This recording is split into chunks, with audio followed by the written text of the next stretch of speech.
Well, we're celebrating Earth Week, and for many that means a visit to some of the wild places where the planet's natural beauty has been preserved. We'll hear from some conservationists about how those lands are thriving and the future of our nation's most scenic spaces. Here's Michelle Miller.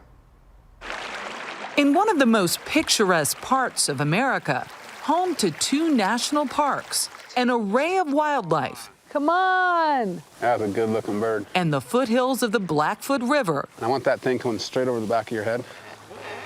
Okay. Montana mountain man Lan Tawney tried to teach a novice Set.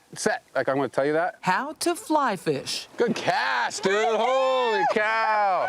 Not an easy feat, I'm a fly fisherwoman! You got that right. Woo-hoo!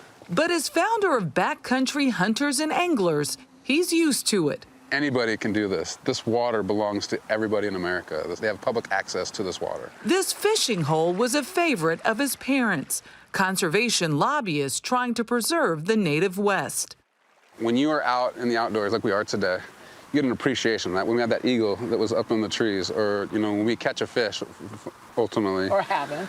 When we catch a fish, yeah, we got a fish. Oh, we got a little baby fish. Like, it's like you have a connection now to this river that if you weren't fishing, you wouldn't necessarily have. And so when people are out there, then they want to make sure that is there for them and for future generations. And so if your inability to fish or to hunt, the idea of conservation goes away pretty quickly. It's like we have to be participants in this whole system.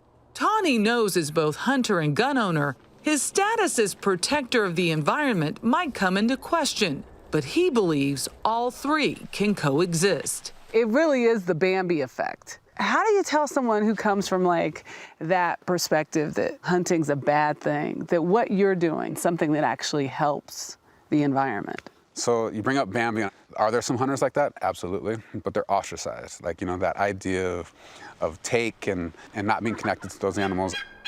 You know, as a hunter, it's regulated, it's scientifically managed, and so this isn't like I can go shoot as many deer as I want. You know, there's rules and regulations around that. I'm required to eat those animals, and I would say that feeding my family, that connection I have to that animal, I'm in their habitat. When I'm hunting, I'm not an observer, I'm a participant. And so I know more about them and I have such an appreciation for them. And so I want to make sure that those animals are going to be out there forever and that they're going to thrive.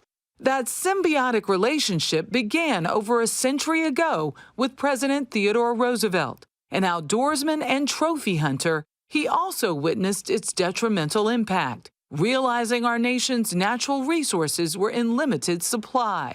So while setting aside 240 million acres to establish our national park system, he also helped end the practice of market hunting. It is so beautiful. Setting the tone for our conservation ethos.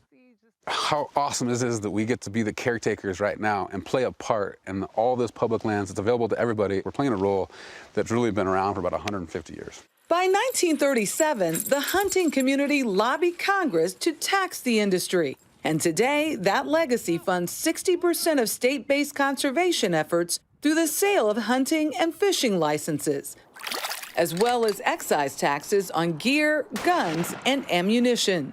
I paid for my little fishing license. How did I put into the conservation effort? When you pay for your fishing license, the money for your license goes to the Fish and Wildlife Service.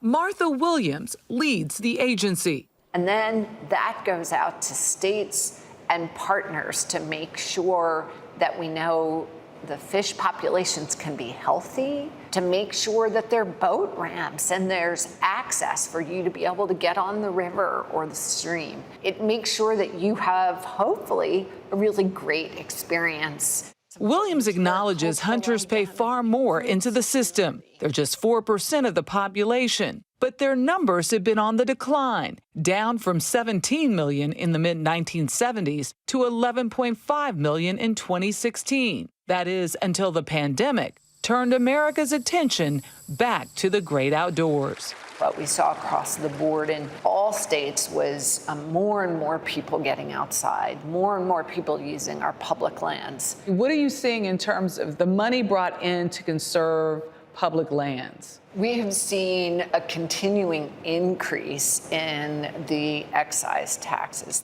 We've seen more money come in from ammunition sales, from hunting and tackle gear, we've seen those revenues increase. But that trend may not be permanent. Isn't there, though, a concern that as fewer hunters participate in hunting season, that may affect your bottom line? I mean, yes. In the conservation effort. Yes, it does. Are you looking at ways to change this system? We are always looking at other ways to fund conservation in this country beyond hunting and fishing excise taxes.